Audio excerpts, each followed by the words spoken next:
Sir. ആ good morning. ഇന്നത്തെ fabric ഒന്ന് മാറ്റി പിടിക്കാം. മറൈൻ ഡ്രൈവിൽ ചക്കമോർസ് നടക്കുക കോർപ്പറേഷന്റെ നേതൃത്വത്തിൽ. നമ്മുടെ സ്പോൺസർ തന്നെ അതിന്റെ സ്പോൺസർ. ഇനി മുതൽ ഒരാഴ്ചത്തേക്ക് ഈ ചക്കമോർസമാണ് നമ്മുടെ ഫാബ്രിക്. തുടങ്ങിക്കോ. ചക്കയാ സർ? ചക്ക വേണ്ട സർ. സർ നമുക്കൊരു മാങ്ങ വല്ലതും പിടിക്കാം. മാങ്ങയില്ലെങ്കിൽ കുഴപ്പമില്ല, വല്ല തേങ്ങ. ചക്കപ്പഴത്തിന് വരും തേങ്ങപ്പഴം. ഞാൻ എന്റെ സ്പോൺസർ പറഞ്ഞതിന്റെ അപ്പുറം വേറെ ഒന്നും ചെയ്യില്ല. സർ, ഈ ചക്കക്കുരു ഭയങ്കര ചീപ്പ് ഫാബ്രിക് ആണ് സർ. ഞാൻ നിങ്ങളോട് ചക്ക വിഴുങ്ങാനല്ലോ പറഞ്ഞത്, പരിപാടി അവതരിക്കാനല്ലേ പറഞ്ഞത്. ചെല് ഫുൾ ഡീറ്റെയിൽസ് ഉണ്ട്, പോയി പ്ലാൻ ചെയ്യും. മധുരം കട്ട സാറിന് ചക്കട മണക്കുണ്ടോ? എനിക്കും കിട്ടി. എനിക്ക് മണത്തോ? എവിടുന്ന്? മണമുണ്ട്. ചായക്ക അല്ല, ചക്കക്ക്. Good morning Kochi. നിങ്ങളുടെ ഏവരുടെയും പ്രിയപ്പെട്ട ഷോയായ ഹലോ FM-ന്റെ ഹലോ നമസ്തയിലേക്ക് എല്ലാവരെയും സ്വാഗതം ചെയ്യുന്നു. നിങ്ങളുടെ favourite Jerry, most favourite RJ Madhav, എന്റെ എല്ലാ പ്രിയപ്പെട്ട ലിസണേഴ്സിനെയും ഹലോ നമസ്തയിലേക്ക് ഒരു തവണ കൂടി സ്വാഗതം ചെയ്യുന്നു. ഇന്ന് ഞങ്ങൾ നിങ്ങളെ കൂട്ടിക്കൊണ്ടുപോകാൻ പോകുന്നത് വളരെ രസകരമായ ഒരു സ്ഥലത്തേക്കാണ്. എവിടേക്കാണ് മാധവ്? മെറൈൻ ഡ്രൈവിലേക്ക്. അവിടെ നടക്കുന്നത് ചക്ക മഹോത്സവമാണ്. ചക്ക മഹോത്സവം സുഹൃത്തുക്കളെ, നമ്മുടെ കേരളത്തിൽ ആദ്യമായി കൊച്ചിയിൽ അതാ നടക്കുന്നു ചക്ക മഹോത്സവം.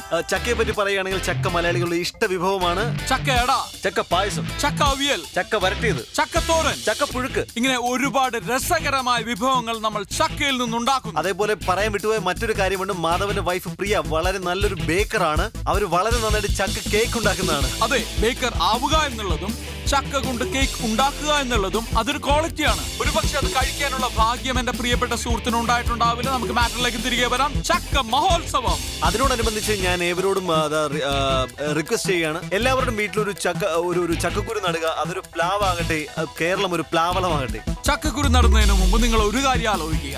ചക്കക്കുരു കുഴിച്ചിട്ട് അത് വലുതായി ഒരു പ്ലാവാകുമ്പോൾ ഒരു കാരണവശാലും നിങ്ങളുടെ അയൽവാസി ബുദ്ധിമുട്ടരുത്. അദ്ദേഹത്തിന്റെ ജീവിതം ഒരിക്കലും നിങ്ങൾ താറുമാറാക്കരുത് എന്ന് പറയാൻ പാടില്ല. ഒരു തെറ്റായ പ്രയോഗമാണ്, അതങ്ങനെ പറയാൻ പാടില്ല. അതിലേക്ക് നമുക്ക് പിന്നീട് കടക്കാം. പ്ലാവിലെ നമ്മൾ നൊസ്റ്റാൾജിയാണ്. പ്ലാവിലുണ്ട് കുമ്പിള് കുത്തി കഞ്ഞി കുടിക്കാത്തവരെ ആരുണ്ട് സുഹൃത്തുക്കളെ? അതേപോലെ തന്നെ നമുക്ക് എല്ലാവർക്കും അറിയാം, ചെറുപ്പത്തിൽ നമുക്ക് നമ്മുടെ അച്ഛനപ്പന്മാര് തൊപ്പി ഉണ്ടാക്കി, പ്ലാവിനോണ്ട് തൊപ്പി ഉണ്ടാക്കി നമ്മുടെ പോലീസുകാരാക്കിയിട്ടുണ്ട്. നിങ്ങളുടെ പ്ലാവ് മുഖേന അയൽവാസിക്ക് ബുദ്ധിമുട്ടുണ്ടാവുകയാണെങ്കിൽ തീർച്ചയായിട്ടും പോലീസ് ഇടപെടുക തന്നെ ചെയ്യും. അത് പറയുകയാണെങ്കിൽ അത് ക്ഷുദ്രന്മാരുടെയും വിവരദോഷികളുടെയും ഭാഷ മാത്രമാണ്. മാത്രമല്ല ഞാൻ ഓർമ്മിപ്പിക്കുന്നു, പോലീസുകാർ മരം വെട്ടുകാരല്ല. അതുപോലെ തന്നെ പോലീസുകാരെ ഭയന്ന് ആരും ഇതുവരെ മരമോ മരത്തിന്റെ കൊമ്പോ വെട്ടാറില്ല മാധവ്. എന്റെ അയൽവാസി ഒരു പ്ലാവ് നടുകയും അത് മുഖേന എന്റെ ജീവിതത്തിനെയോ അല്ലെങ്കിൽ എന്റെ വീടിനെയോ ഏതെങ്കിലും തരത്തിൽ ബാധിക്കുകയാണെങ്കിൽ തീർച്ചയായിട്ടും പോലീസ് ഇടപെടുകയും ആ പ്ലാവ് മുറിച്ചു മാറ്റുകയും ചെയ്യും. ചെറിയ നമുക്കൊരു സോങ്ങിലേക്ക് കിടക്കാം. Madhav, take it from me. എന്റെ പ്ലാവല്ല, അതിന് കൊമ്പ് പോട്ടൊരു ചില്ല പോലും വെട്ടാൻ ഞാൻ സമ്മതിക്കില്ല. അത് മുറിക്കാൻ പറ്റുമോ ഇല്ലയോ എന്ന് നിനക്ക് ഞാൻ കാണിച്ചു തരും. എടാ, നിന്നെ പോലൊരു കിഴങ്ങനെ ഫ്രണ്ടാക്കി എന്നെ പറഞ്ഞാൽ മതി. ഞാനില്ലെങ്കിൽ ഷോ നടക്കില്ലായിരുന്നു. നീയാടാ കിഴങ്ങൻ. ഞാനല്ലേ കാണാറുണ്ട്. എന്ത് കാണാനടാ? നീ എന്തുണ്ടാക്കി?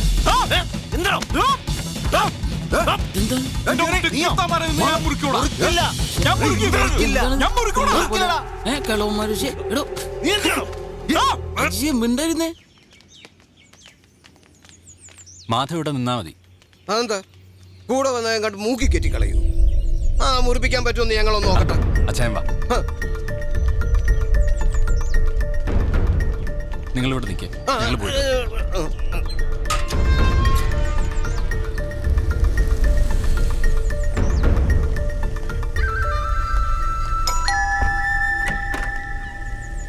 ഞങ്ങൾ കമ്മിറ്റി കൂട്ടിയിട്ട് നേരിട്ട് വരുന്ന വഴിയാ.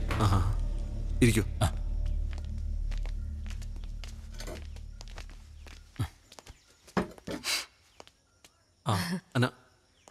ചായ ഒന്നും വേണ്ട. അതുമല്ല, അയൽപക്കക്കാരുടെ മുമ്പിൽ ആകെ അങ്ങ് പൊട്ടയായിരിക്കില്ലേ? ആ മനപ്രയാസത്തിനിടയിൽ അന്നോ ചായ. മിസ്റ്റർ ജെറി, ഈ കോളനിയിൽ ഇങ്ങനൊരു ഇഷ്യൂ ആദ്യമായിട്ടാ. ഒത്തുതീർപ്പിന് വന്ന ആളെ ഭാഗം പറയാൻ പാടില്ല. എന്നാലും പറയും, ഇതെന്താ ഈ കൊച്ചനാണോ പ്ലാവിന്റെ കൊമ്പ് അങ്ങോട്ട് ചരിച്ചു വെച്ചത്? അല്ലെങ്കിൽ കിട്ടുന്ന വിലക്ക് അങ്ങ് വിറ്റേച്ച് പോണോന്ന്. ബിൽഡേഴ്സ് നല്ല ഉദ്ദേശത്തിലാ ലാൻഡിലെ മരങ്ങൾ വെട്ടാതിരുന്നത്. അതിപ്പോ ഇങ്ങനെയോ ആയി. അതുമല്ല ചേച്ചി, ഈ കോളനിക്കാരുടെ മുമ്പിൽ ഞങ്ങളെ അവര് വഴക്കാളികളാക്കി. അതൊന്നും സാരമില്ല, നമുക്കൊക്കെ പരസ്പരം അങ്ങോട്ടും ഇങ്ങോട്ടും അറിയാമല്ലോ. അതിപ്പോ അപ്പുറത്തുള്ള അയാൾക്ക് കൂടെ അറിയണ്ടായോ? ഞങ്ങളുടെ ഒരു റിക്വസ്റ്റാ, അങ്ങോട്ട് ചാഞ്ഞു നിൽക്കുന്ന കൊമ്പങ്ങ് മുറിച്ചേക്ക്. ഇത് കോളനിക്കാരുടെ മൊത്തത്തിലുള്ള റിക്വസ്റ്റ് ആണെന്ന് വെച്ചു.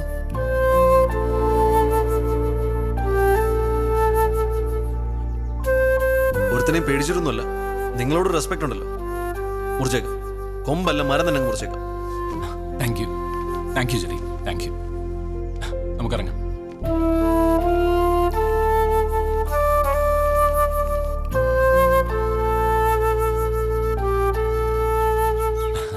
പുള്ളിയൊക്കെ സമ്മതിച്ചിട്ടുണ്ട്. പക്ഷെ സെക്രട്ടറി, ഒരുത്തിനെ നോക്കിയിട്ടല്ല എന്നുള്ള അവന്റെ ആ ഉടക്ക് വർത്തമാനമുണ്ട്, അതെനിക്ക് അങ്ങോട്ട് പിടിച്ചു. എന്താ? അസോസിയേഷൻ പറഞ്ഞിട്ടാ മുറിക്കുന്നത്, അല്ലാതെ ദൈവം തമ്പുരാൻ വന്ന് പറഞ്ഞാലും മുറിക്കുന്ന പ്രശ്നമില്ല. എനിക്ക് ഒരുത്തന്റെ ഔദാര്യം വേണ്ട. ഞാൻ ഞാൻ എന്റെ മര്യാദയുടെ പുറത്താണ് നിങ്ങൾക്ക് പരാതിയെന്ന്. അല്ലാണ്ട് ഇത് വെട്ടിപ്പൊളിച്ചുകളയാൻ എനിക്കറിയാൻ വളഞ്ഞിട്ടുള്ള. ഇതൊക്കെ കണ്ടോ? ഇതൊക്കെ എത്ര കാലം വെച്ചിട്ടാ സഹിക്കുക? പിന്നല്ലാതെ ശരി. അവളതെല്ലാം കൂടി ഇങ്ങോട്ട് വലിച്ചെറിയുന്നു. ഇവിടെ ഞാൻ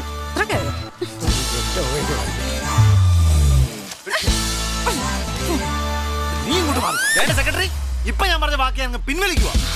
എന്റെ പ്ലാവ് ഒരു കാരണവശാലും ഞാൻ മുറിക്കുന്നില്ല. മാത്രമല്ല, വെട്ടാൻ വരുന്നവന്റെ കാര്യം വിട്ടു. അസോസിയേഷൻ അറിയിക്കാനല്ലേ? ഞാനും അറിയിച്ചു കഴിഞ്ഞു. ഇനി ഞാൻ എന്റെ വഴി കൂടാ. നിങ്ങൾ എന്തു വേണേ ചെയ്തു, എങ്ങനെ വേണേ ചെയ്തു. പക്ഷെ പ്രശ്നം ഉണ്ടായ അസോസിയേഷൻ ഇടപെടും. ഈ വെട്ടും കുത്തും കലഹമൊക്കെ ഉണ്ടാകുന്നതിനെക്കാട്ടും നല്ലത് എത്രയും പെട്ടെന്ന് കിട്ടുന്ന വിലയ്ക്ക് ഇതൊക്കെ വിൽക്കുന്നത്. ഞാൻ പറഞ്ഞേ എല്ലാവരും വീട്ടിൽ പോകണം. എല്ലാരോടും എന്റെ തലയ്ക്ക് എന്തിനാ? ഹലോ, ജമോൻ സാറല്ലേ? ആണെന്നാണ് എല്ലാവരും പറയുന്നത്. എടാ, നീയൊക്കെ കാരണം ആ സ്പോൺസർ ആകെ വയലന്റ് ആയിട്ടിരിക്കുക. അറിയോ, ഈ ഷോ അബ്രപ്റ്റ് ആയിട്ട് നിർത്തിയാണ്. എന്താ സ്പോൺസേഴ്സിനോട് പറഞ്ഞേക്ക് ജെറി ഹലോ എഫും വിട്ടെന്ന് എന്റെ റെസിഗ്നേഷൻ സാറിന് മേലിൽ ഞാൻ അവിടെ നിൽക്കുന്നില്ല. ഇവന്റെ കൂടെ ഇനി ആര് വർക്ക് ചെയ്യാനാ? എടാ മക്കളെ, ചേട്ടനൊന്ന് പറയട്ടടാ. നിന്റെ ഒപ്പം ഇനി ആര് വർക്ക് ചെയ്യൂടാ? അയ്യോ, ഞാൻ ജിഞ്ചറി പോടാ. ഞാൻ ഓറഞ്ച് പോടാ. നിന്റെ ഓറഞ്ച് പുളിക്കും. നിന്റെ ജിഞ്ചർ കൈക്കൂടാ. ഒരു കാരണവശാലും ഇവർക്ക് വിട്ടുകൊടുക്കാൻ പിന്നെ അറിയില്ലെന്നെ.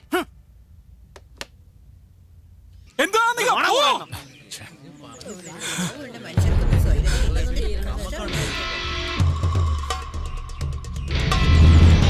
നീ വന്നേ.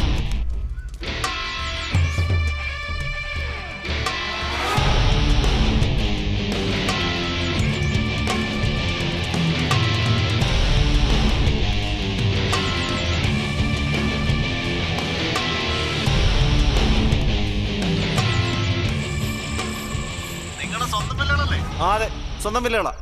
അപ്പൊ നിങ്ങൾ ആ വില്ല വാങ്ങുമ്പോഴേ അവിടെ പ്ലാവ് ഉണ്ടായിരുന്നല്ലോ അല്ലേ? പ്ലാവ് ഉണ്ടായിരുന്നു. അതിന്റെ ഒരു ചില്ല ഈ മാധവിന്റെ. അങ്ങനെ പറയരുത്. ഇനി മുതൽ മാധവ് എന്ന് പറയുന്ന ആളില്ല, അത് തീർന്നു. എതിർകക്ഷി, മനസ്സിലായോ? ഈ എതിർകക്ഷിയുടെ മുറ്റത്തേക്ക് ഒരു കൊമ്പ് ചാഞ്ഞ് നിപ്പുണ്ടായിരുന്നു. അതിൽ നിന്ന് ചില ഇലകളും മറ്റും മാധവിന്റെ എതിർകക്ഷിയുടെ മുറ്റത്തേക്ക് വീഴുന്നുണ്ടായിരുന്നു. കുറച്ച് ഇലയൊന്നും അങ്ങോട്ട് വീണിട്ടില്ല. അതെല്ലാം എതിർകക്ഷി കെട്ടിച്ചു വെച്ചതാണ്. സാറേ, എന്തൊക്കെയായാലും ശരി, അത് സുപ്രീം കോടതി വരെ പോയാലും ശരി, അവനെ ഒരു ചില്ല പോലും മുറിക്കാൻ പാടില്ല. ഞാൻ എത്ര കാശ് വേണം ചെലവാക്കാം. ഇതെന്റെ അഭിമാന പ്രശ്നമാണ്. സാറേക്ക് നാളെ തന്നെ സ്റ്റേ ഓർഡർ വാങ്ങിച്ചു തരണം. അതല്ല, എനിക്ക് വിട്ടേരെ. എന്തായാലും ഞാൻ 2 ദിവസത്തിനുള്ളിൽ വീട്ടിലോട്ട് വരാം. വേണമെങ്കിൽ പ്ലാവിന് പ്രൊട്ടക്ഷൻ കൊടുക്കാം. പിന്നെ പീസിന്റെ കാര്യം അത് ഗുമസ്തം പറഞ്ഞു കാണൂലല്ലേ? അത് മൊത്തം വേണോ? പറഞ്ഞു തൂവ മുഴുവനും ഉണ്ടോ കേട്ടോ?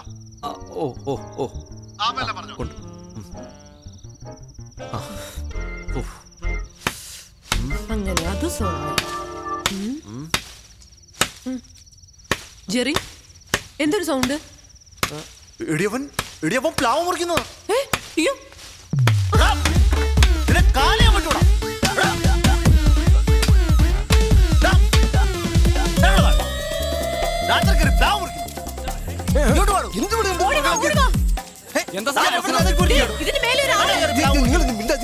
എന്തൊരു ശല്യമായി താമസിപ്പിക്കരുത്. കണ്ടില്ലേ, രാത്രിയിൽ മനുഷ്യൻ ഇറങ്ങും.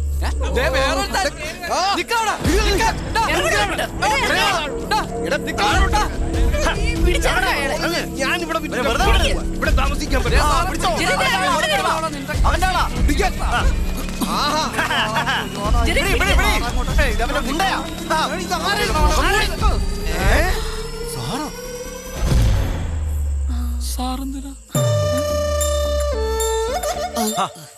അത് ശരി, നീ ആളെ വിട്ടതല്ലേ? ഓഞ്ഞ വരം പെട്ടാറേ. എനിക്ക് വേറൊരുത്തന്റെ സഹായം വേണ്ട. 2 ദിവസത്തിലെ അത് വെട്ടിയിരിക്കും. അതൊക്കെ തോന്നലാ മാധവ്, തോന്നലൊന്നുമല്ല. വെട്ടുമെന്ന് പറഞ്ഞാ വെട്ടും.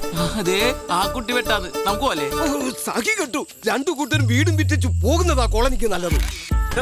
നിങ്ങൾക്ക് ഇത് എന്തിനു കേടാന്ന് മനുഷ്യ വല്ലവന്റെ വാക്ക് കേട് ഇപ്പൊ അകത്ത് കിടന്നേനെ. നിങ്ങളെ പോലത്തെ രണ്ടെണ്ണത്തിന് വെച്ച് ആ സ്ഥാപനം നടത്താൻ എനിക്ക് നല്ലതേ അകത്ത് പോയി കിടക്കണതാ. ആ FM-നെക്കാട്ടി നല്ല ചെയ്യില്ല. 3 നേരം ആഹാരം കിട്ടും, ചെയ്യുന്ന ജോലിക്ക് ശമ്പളവും കിട്ടും. ഈ പ്ലാവേല എന്റെ FM-ന്റെ ഭാവി. ഇത്രയും നാളും കയ്യാലെ പുറത്താർന്ന്, ഇപ്പൊ ഈ പ്ലാവിലായ. മോനെ ജെറി, ചേട്ടനോട് കരുണ കാണിക്കടാ. നാളെ തന്നെ നിങ്ങളൊന്ന് FM-ൽ വാ. ഒന്ന് വാടാ. ജയമോഹൻ സാർ എന്തൊക്കെ പറഞ്ഞാലും ശരി, ഇയാളുടെ കൂടെ വർക്ക് ചെയ്യാൻ ഇനി ജെറിയെ കിട്ടില്ല. അയ്യേ, ഈ പറഞ്ഞ ഇയാളില്ലെങ്കിൽ കാണായിരുന്നു നിന്റെ ഒക്കെ കല്യാണം. എന്നെ കൂടെ പറയിപ്പിക്കരുത്. അങ്ങനെ പറഞ്ഞു കൊടുക്കുക നീ. എനിക്ക് താല്പര്യമില്ല. വരുന്നോ നീ പോടി. അന്നാന്നല്ല അന്നാന്ന ഇവളെയൊക്കെ വിളിക്കണ്ടേ. അവനെ ചെറിയുന്നല്ല.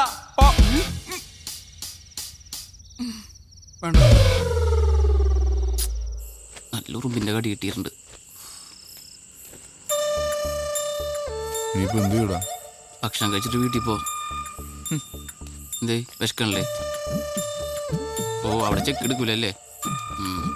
നല്ലൊരു ചക്ക പഴുത്തിട്ടുണ്ടായിരുന്നു. മര്യാദക്ക് അത് തിന്നാ മതിയായിരുന്നു. പട്ടിണി തന്നെ. വർക്ക് ചെയ്തുകൊണ്ടിരിക്കുന്ന ഫേമിനെ ഒരു ബ്രീത്തിങ് സ്പേസ് പോലും കൊടുക്കാതെ നിങ്ങൾ ഇട്ടേച്ച് പോയി. അത് തന്നെ ഒരു നെഗറ്റീവാണ്.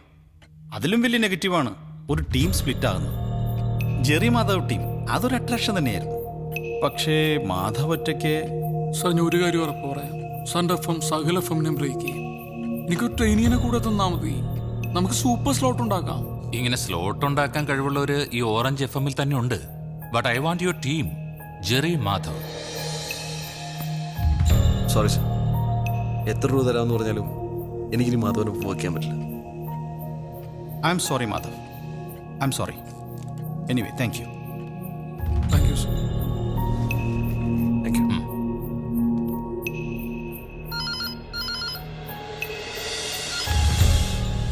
ഹലോ സർ, സമയായി സർ. ചാവാനാ? അല്ല സർ, ഹലോ നമസ്തേക്ക് ഇനി 3 മിനിറ്റേ ഉള്ളൂ. എന്ത് ചെയ്യും? ഇന്നത്തേക്ക് ഏതെങ്കിലും ട്രെയിനീസിനെ കയറ്റാൻ പറ്റുമോ നോക്ക്. ട്രെയിനീസിനെയോ? ഈ പ്രോഗ്രാമോ?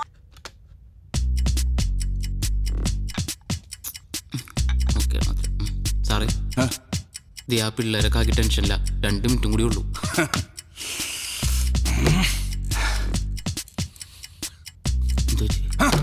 എനിക്ക് ഭ്രാന്ത് പിടിക്കും. എനിക്ക് ഉറപ്പായിരുന്നു സാറിന്റെ പോക്ക് കണ്ടിട്ട് സാറിന് ഭ്രാന്ത് പിടിക്കാൻ സാധ്യത ഉണ്ടെന്ന്.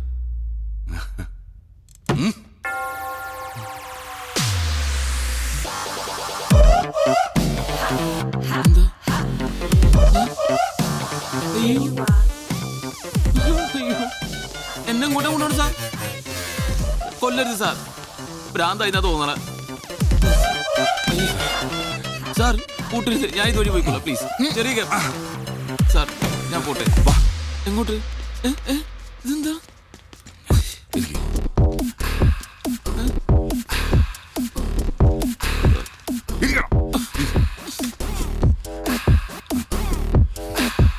വെൽക്കം ടു ഹലോ നമസ്തേ.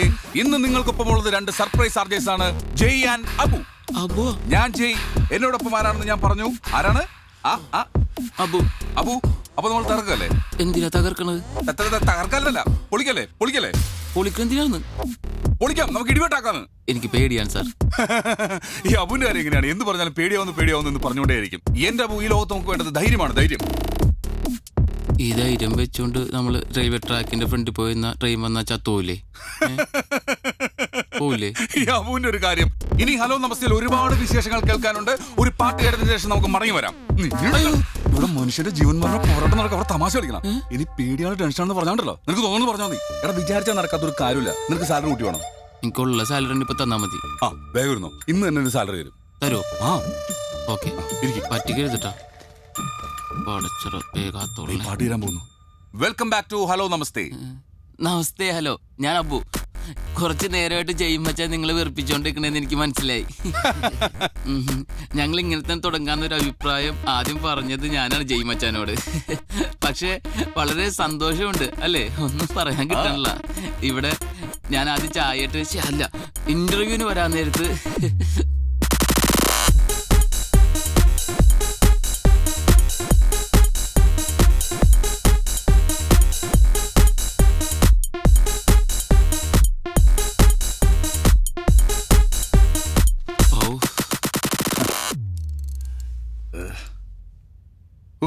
നമ്മൾ എന്തൊക്കെയാടാ പറഞ്ഞത്?